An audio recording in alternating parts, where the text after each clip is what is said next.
Hi! இன்னைக்கு நம்மளோட ஃபேமிலில இருக்கவங்க யாருக்கெல்லாம் விஷ் பண்ண சொல்லியிருக்காங்கன்னு வாங்க பார்க்கலாம்.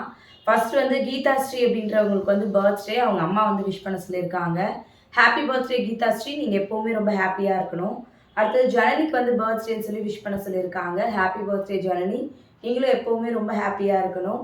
அடுத்தது யாழினிக்கு வந்து பர்த்டேன்னு சொல்லி விஷ் பண்ண சொல்லியிருக்காங்க. Happy birthday Yazhini! நீங்களும் எப்பவுமே ரொம்ப ஹேப்பியா இருக்கணும். அடுத்து சாரதா திருமகளுக்கு வந்து பர்த்டே கள்ளக்குறிச்சி.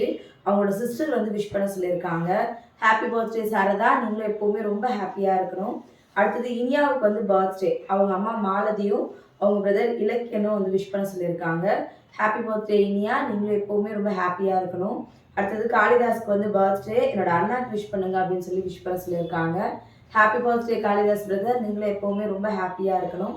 அடுத்தது பத்மஸ்ரீக்கு வந்து பர்த்டே. என்னோட அக்கா பொண்ணுக்கு விஷ் பண்ணுங்க அப்படின்னு சொல்லிட்டு ஜோதிலக்ஷ்மி அப்படின்ற ஐடியில இருந்து விஷ் பண்ண சொல்லியிருக்காங்க. Happy birthday Padmashri! நீங்களும் எப்பவுமே ரொம்ப ரொம்ப ஹேப்பியா இருக்கணும்.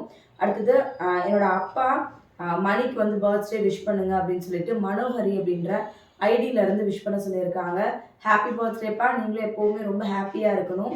இன்னைக்கு பர்த்டே வெட்டிங் டே செலிப்ரேட் பண்ற எல்லாருமே ஹேப்பியா இருக்கணும் அப்படின்னு எல்லாருக்காகவும் ப்ரே பண்ணிக்கலாம். அப்படி நாளைக்கு வாழ்த்துக்கள் பதிவுல பார்க்கலாம். Thank you.